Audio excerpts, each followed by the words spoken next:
деҳаи далёни болои ноҳияи деваштич дар доманаи кӯҳсори сарбафалак кашида ҷойгир шуда, мардумаш асосан ба зироатчигӣ ва чорводорӣ машғуланд.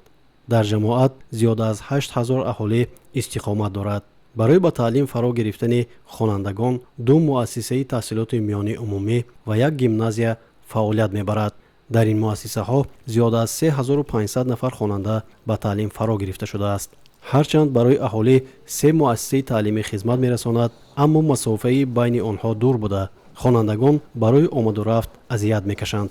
барои бартараф намудани мушкилӣ ва наздик намудани рӯҳи мактаб, сокинони меҳнатқарини деҳа тасмим гирифтанд, ки муассисаи таълимии навро сохта ба истифода диҳанд. соли 2016 дар маҳалли Навбунёд бо ибтикори сокинон бунёди мактаби нав оғоз гардидааст. бино ба иттилои масъулин, давоми 3 соли охир аз ҷониби аҳолӣ беш аз 600 000 сомонӣ маблағ барои корҳои сохтмонӣ масраф гардидааст.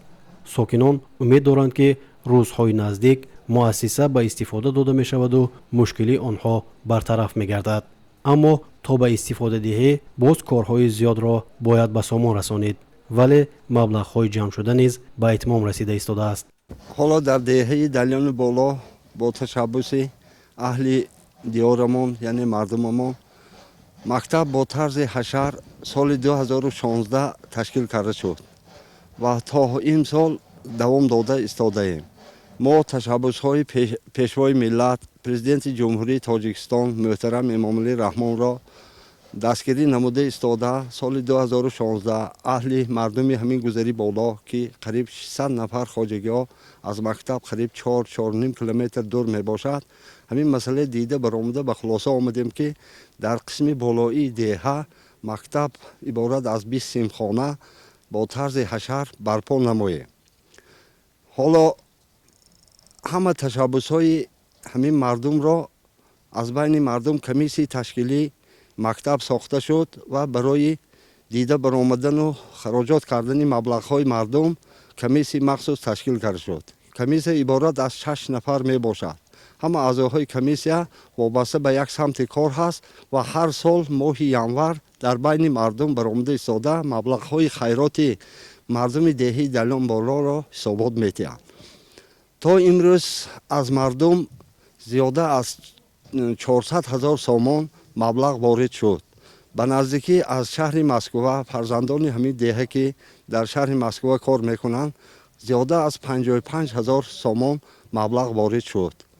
албатта то ҳоло мана 2019 сол ба хароҷотҳои мо 468 000 сомонро ташкил медиҳад. қариб 70-75% мактаб буд шудагӣ аст. оянда мо умедвор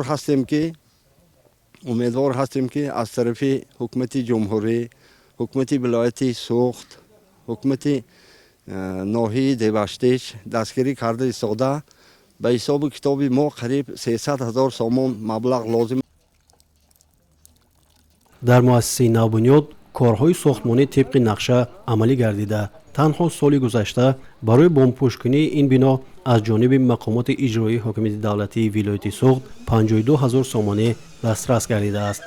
корҳо дар бинои мазкур аз ҷониби устохои маҳаллӣ сурат гирифта, муҳоҷирони меҳнатию саховатмандон бар он мекӯшанд, ки дар соли хониши оянда фарзандонашон дар ин мактаб ба таҳсил фаро гирифта шаванд.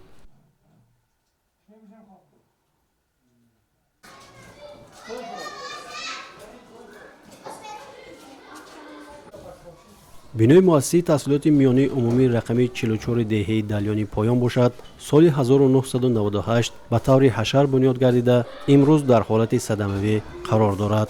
муассисаи мазкур аз 18 синфхона иборат буда, дар он 972 нафар хонанда ба таҳсил фаро гирифта шудааст. аз сабаби он ки бинои мактаб ба таври ҳашар пӯшида шудааст, дар рафти корҳои сохтмонӣ на ҳамаи талаботҳо ба инобат гирифта шудаанд. аз ҷумла чӯбу тахтаи дар ин иншоот истифода гардида аз дарахти сафеддор буда бо гузашти беш аз 10 сол боми чанде аз синфхонаҳо ва китобхона хам зада масъулинро ба ташвиш овардааст. бино ба иттилои омӯзгорон, гарчанде барои беҳбуд бахшидани вазъи муассиса сохтмони бинои нав ки фармоишгари он идораи сохтмони асосии вилояти суғд мебошад, моҳи июн оғоз гардида буд. моҳи август бо сабабҳои номаълум қатъ гардидааст. идомаи корҳои сохтмонӣ бошад, ҳоло маълум нест. муассиса соли 1998 ба тариқи ҳашари умми халқӣ сохта беистифода дода шуда, айни ҳол дар ҳолати садомавӣ қарор дорад.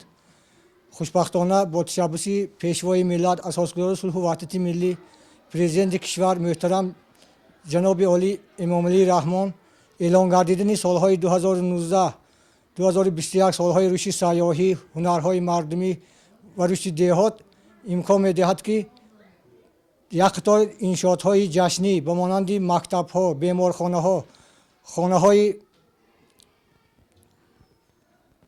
хизмати меишӣ сохта беистифода дода шаванд.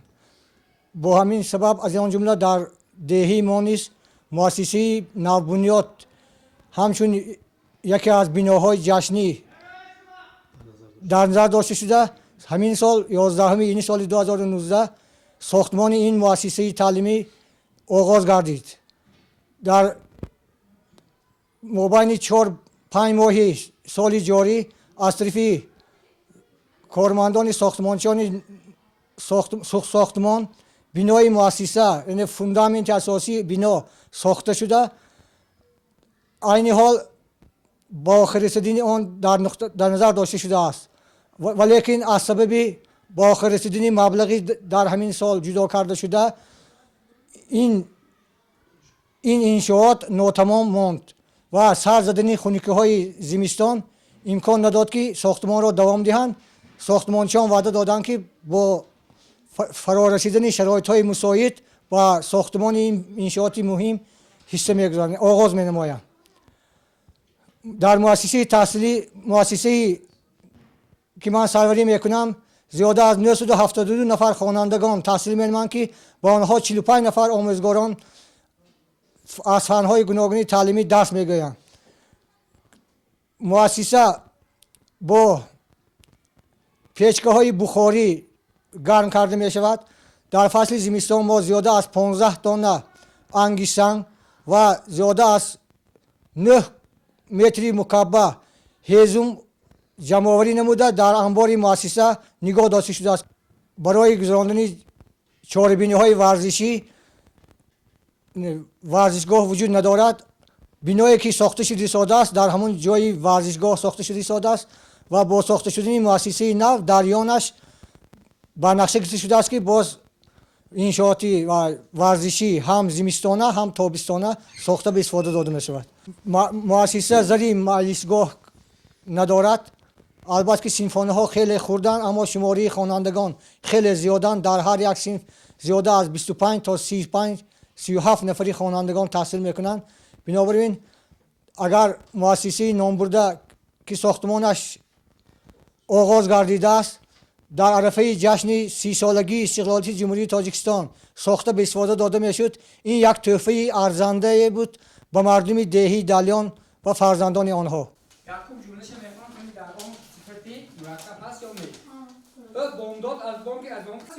муассисаи таҳсилоти миёнии умумӣ рақами 9 ҳамин деҳа низ дар солҳои 60-уми қарни гузашта ба истифода дода шуда, имрӯз дар ҳолати ногувор қарор дорад.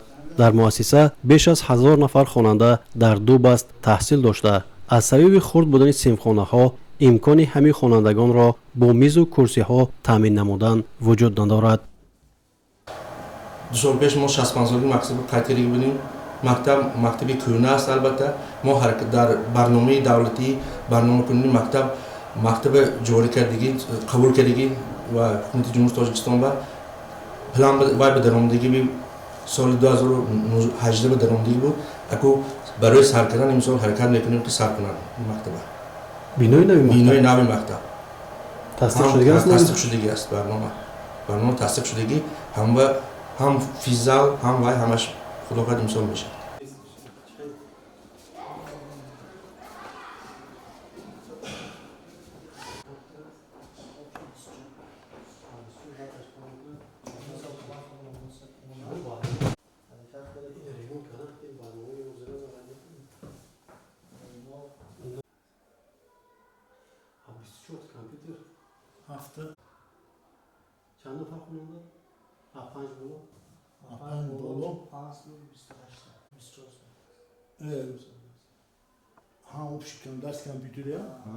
البته از طرف شعبه معارف دو دانه کامپیوتر داده شدگی بود.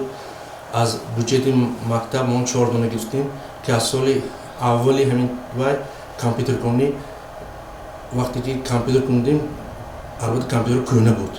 از خواجگی ها گرفتگی بودیم، از خواجگی دلیان گرفتگی بودیم، از آدمای شخصا سخاوتمند گرفتگی بودیم. تا این دم 22 دانه کامپیوتر جمع شدگی بود.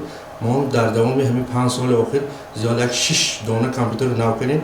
حالی همون ویاش کهنه‌اش ایستاده است. برای سقوط کردن از استفاده سقوط کردن حرکت میکنیم تا سال من همین سال 2019 اعتبار سقوط کرده همش پی کامپیوتر نو میگیریم.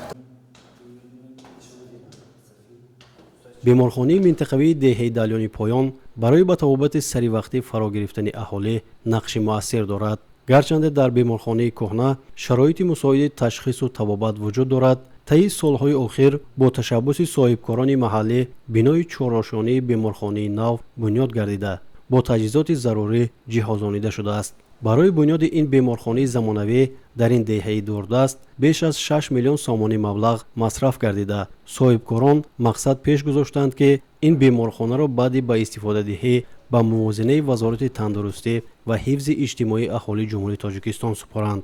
طوری که اطلاع گرفتیم ماه اوگوست سال جاری رسمی کشاد آن به نقشه گرفته شده. متاسفانه با سبب‌های نامعلوم به تأخیر گذاشته شده است. مسئولین جماعت باشد سبب به تأخیر گذاشتن و مهلت به استفاده دهی بنای نوی بیمارخانه را شرح ندادند. که همین کارهای ساختمانش اونجا انجام شده بود تا امروز به استفاده داده شدنش برای چی همون سال قفو مونده است کمتر؟ این سمت مسئله به چی داره؟ این سمت مسئله برای من هیچ تاریخ هست هیچ گفته نمیتونم. سبب کشاده شدنش شاید اگه معما باشه نمیدونم. سال اول برنامه رشد دهات سیاحی و هنرهای مردمی به انجام رسید. برنامه مذکور محض برای بهبود بخشیدن وضع دهات و فراهم آوردن شرایط مساعد زندگی برای اهالی دهات پیش بینی گردیده است. متاسفانه نه در همه شهر و نواحی ولایت سوغد مسئولین به این مسئله اهمیت می‌دهند. در برخی از دهات دوردست شرایط تحصیل در مؤسسه‌های تعلیمی به طلبات جوابگوی نبوده به مشکلی اهالی سالیان زیاد است که هیچ کس اهمیت نمی‌دهد.